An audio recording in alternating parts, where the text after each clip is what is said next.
दोस्तों 30 minute GS में आपका एक बार फिर से बहुत बहुत स्वागत है।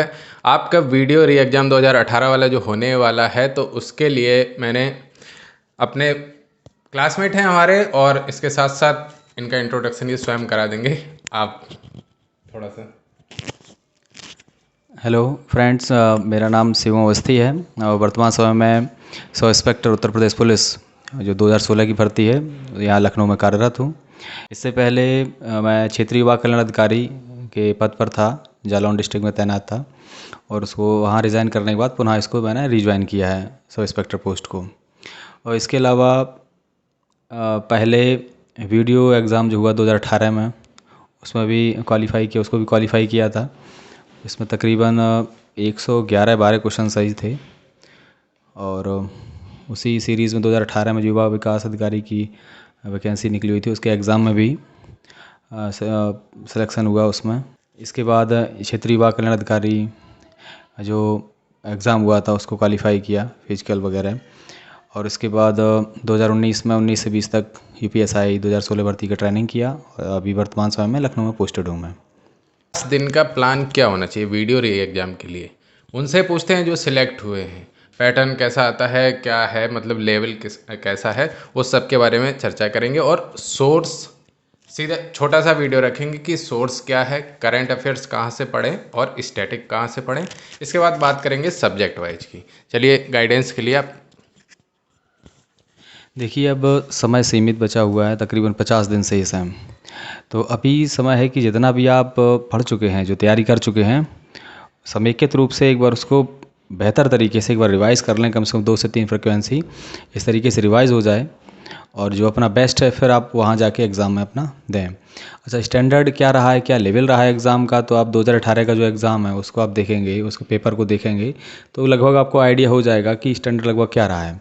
तो वीडियो एग्ज़ाम की रीजनिंग जो है और यूपीएसआई की जो रीजनिंग थी या क्षेत्रीय युवा कल्याण अधिकारी की जो रीजनिंग उसमें आई थी, तो इन सभी में रीजनिंग का जो लेवल है काफ़ी हाई रहा। एक तरीके से देखा जाए तो सिलेक्टेड क्वेश्चन और बेस्ट क्वेश्चंस रखे गए हैं, जिसमें ये देखा गया है कि अगर आपकी तैयारी थोड़ी बेहतर है, अब एनालिटिकल तरीके से और जो न्यूमरेटिक रीजनिंग आती है उसमें अगर आप बेस्ट हैं, कम टाइम में ज़्यादा क्वेश्चन अटैम्प्ट कर रहे हैं, तभी आप लगभग पूरे सॉल्व कर पाएंगे, आप अपना बेस्ट दे पाएंगे।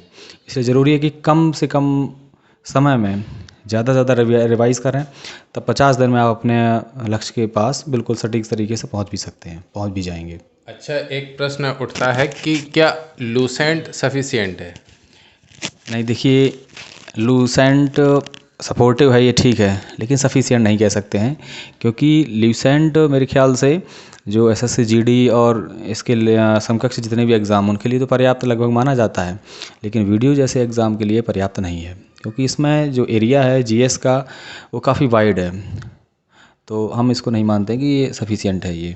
और बाकी सोर्स करंट के, स्टैटिक के, मतलब कहाँ से करंट अफेयर्स के लिए सबसे इम्पोर्टेंट तो यही है कि न्यूज़पेपर्स जो है, न्यूज़पेपर्स नहीं, तो मतलब डेली पढ़ना ही है। न्यूज़पेपर तो ठीक है। हाँ। 50 दिन बचे उसका उनको। अच्छा, उसके लिए या तो कोई ईयरली बुक हो, जैसे घटना चक्र है, काफ़ी बहुत अच्छी बुक आती है, और दर्पण है, दर्पण का अतिरिक्तांक भी आता है, या जो ईयरली बुक होती है करंट अफेयर्स के लिए सफिशिएंट है। और फिर बाकी आपके जो सर प्रोवाइड करवाएं कोचिंग से, जो नोट्स दें, बेस्ट रहेंगे, क्योंकि वो जो मेन पॉइंट्स हैं, सिनॉप्सिस हैं, वो आपको प्रोवाइड कराएंगे, उसी को बेहतर तरीके से मेमोराइज़ करके आप रखेंगे तो बिल्कुल क्रैक कर जाएंगे आप क्वेश्चंस को। हिंदी में मेन फोकस मतलब क्या होना चाहिए, कौन कौन से टॉपिक? हिंदी में आपको जो ग्रामेटिकल पोर्शन है, संधि, समास, रस, छंद, अलंकार, इनको एक क्विक रिवीजन के तहत, मतलब कम से कम समय में, जैसे मान लीजिए एक दिन में आप रस, छंद और अलंकार 3 टॉपिक्स को एकदम बेहतर तरीके से विद एग्जांपल्स आप सॉल्व कर लें, उनको रिवाइज कर लें। जैसे आदित्य पब्लिकेशन की बुक है, उसमें लास्ट में क्वेश्चंस दिए जाते हैं, या ल्यूसेंट की हिंदी की बुक आती है, उसमें पीछे क्वेश्चंस दिए गए हैं, या किरण की आती है प्रैक्टिस के लिए, उनको आप बेहतर तरीके से लगा के और सॉल्व कर सकते हैं। और वर्णमाला से आजकल थोड़ा ज़्यादा आ रहा है, तो वही यही, हम तो इसको एक तरीके से व्याकरणिक जो भाग है इसका, उसी को महत्वपूर्ण मानते हैं। आप व्याकरण का जितना भी क्षेत्र है, स्टार्टिंग से जो वर्णमाला वाला पॉइंट बताया गया है, इसकी बारीकी को समझ के आप सॉर्ट आउट इसको करिए, तो बहुत बढ़िया नंबर भी आते हैं इसमें, और आसानी से हो भी जाते हैं, समय मिल जाता है। जो आगे आपको रीजनिंग या जो अन्य सब्जेक्ट के लिए समय चाहिए होता है वो आपको मिल जाता है, जो अगर इसको कम समय में आप करते हैं। हिंदी साहित्य का जो इतिहास है, मतलब आजकल देख रहे हैं एसआई में भी हम लोगों ने देखा कि थोड़ा सा पोर्शन बढ़ रहा है। तो उसके लिए मतलब कौन सा सोर्स हो, ल्यूसेंट के एंड में जो दिया हुआ है या आदित्य में, वो सफिशियंट है या? ल्यूसेंट में जो दे रखा है मेरे ख्याल से वो पर्याप्त है। ल्यूसेंट में जो लास्ट के दे रखा है, जितने भी योग हैं और उनके अनुरूप जितने दिए गए हैं, पत्रिकाएं वगैरह। हाँ वो पत्रिकाएं वो कितना डिटेल है उससे आ जाता है और आप लगभग उसको कर भी पाएंगे। उसके साथ में जब क्वेश्चंस आप लगाएंगे, सैम्पल पेपर्स लगाएंगे, लास्ट ईयर पेपर्स लगाएंगे, तो वो सारी चीज़ें उसमें मिल जाती हैं, उससे कंप्लीट हो जाएगा। अच्छा, लास्ट पॉइंट ये है कि 3 सेक्शन है, तो जनरली यही पूछते हैं सारे कि कैसे, मतलब पहले किसे अटेम्प्ट करें, रीजनिंग करें कि हिंदी करें कि जीएस करें? देखिए मेरा मानना ये है, जैसा कि मैं भी एग्ज़ाम दिया हूँ, तो जो सीक्वेंस नॉर्मली पेपर में दे रखा है, मान लीजिए हिंदी ऊपर आ रहा है या इसके बाद रीजनिंग है या मैथड जो भी है, आप उसी सीक्वेंस में अपनी फुल स्पीड के साथ, अपने फुल कैपेसिटी के साथ उसको करते जाइए, कंप्लीट हो जाएगा आपका। और हिंदी आता है तो अब मतलब ये है कि आपको समय का ये ध्यान रखना है कि हमें ज़्यादा समय कहाँ देना है और कम समय कहाँ देना है। हिंदी के क्वेश्चंस देखना है, पढ़ना है और टिक लगा के आगे बढ़ जाना है। रीजनिंग टाइम कंज्यूम करेगा ज़्यादा, तो उसमें आपको आगे वो पीछे आपको टाइम एडजस्ट करके चलना पड़ेगा कि हम रीजनिंग में समय दे सकें, जिससे कि सभी क्वेश्चंस को हम अटैम्प्ट भी कर पाएँ। रीजनिंग का जैसे पोर्शन है, मतलब रीजनिंग मान लीजिए आपके किसी को 50 में 35 क्वेश्चन आए, तो प्रोबेबिलिटी रहती है कि 32-33 उसके ठीक हो जाएंगे, भले ही उसमें 50% माइनस मार्किंग हो, उतना इम्पैक्ट नहीं डालती है। हिंदी में भी ऐसा ही है कि मतलब घटिया से घटिया एग्जाम भी जाएगा तो वो 40 की रेंज कर जाएगा, तो इतना इम्पैक्ट वो भी नहीं डाल। जीएस में स्टूडेंट्स पूछते हैं कि रिस्क ली जाए तो कहाँ ली जाए और कितनी ली जाए, मतलब ऐसा हो सकता है कि उसके 20 सही हों क्वेश्चन, तो उसके 40 मार्क्स बन रहे थे, बहुत आसानी से बन रहे थे, लेकिन वो 30 गलत कर दिया, हाँ, तो ये इतना ज़्यादा माइनस हो जाता है। तो मतलब वो कितना रिस्क लिया जाए, मतलब किन क्वेश्चन पे लिया जाए रिस्क? देखिए मेरा मानना ये है, जिस बेस पर मैं भी काम किया हूँ, कि अगर नेगेटिव मार्किंग 1/2 है तो आप रिस्क नहीं ले सकते हैं, और 1/3 है तो 1/3 में कैलकुलेटिव रिस्क आप ले सकते हैं कि आपको 2 में डाउट है कि हाँ लगभग ये हो सकता है, ये हो सकता है, तो वहाँ आप जा सकते हैं। लेकिन इसमें संभवतः 1/2 नेगेटिव मार्किंग पिछली बार रही थी, तो वही हमें लग रहा है सेम ही रहेगा। तो इसमें आप रिस्क नहीं ले पाएंगे, क्योंकि अगर रिस्क लिए क्वेश्चन गलत हुआ तो सीधा 2 क्वेश्चन गलत होने पे आपका एक और चला जाएगा। इसलिए इसमें रिस्क ना लेना ही बेहतर है। जब आप बिल्कुल लगभग थोड़ा बहुत सटीक पहुंच रहे हो कि इन दो में से थोड़ा सा ये है कि गड़बड़ कर रहा हूँ, मैं इसको लेके चलता हूँ, तो 2 से 3 क्वेश्चन में आप जा सकते हैं, ज़्यादा नहीं। बाकी जीएस में जैसे मेन पोर्शन किस पे फोकस करें, मतलब जैसे आजकल थोड़ा सा इकोनॉमिक्स पे ज़्यादा ध्यान दिया जा रहा है और आर्ट कल्चर, मतलब हिस्ट्री से हट के थोड़ा सा आर्ट कल्चर पे आ रहे हैं, और इन्वायरमेंट इकोलॉजी पे थोड़ा सा पोर्शन बढ़ रहा है, मतलब डायरेक्ट ज्योग्राफी नहीं पूछते हैं तो वो सीधे इन्वायरमेंट इकोलॉजी पूछते हैं। तो इनके लिए क्या करें, मतलब कहाँ से पढ़ें? मेरा मानना यह है कि वर्तमान समय में क्वेश्चंस का टाइप क्या है और क्या ट्रेंड कर रहा है, मतलब एक वो टाइमिंग रहती है।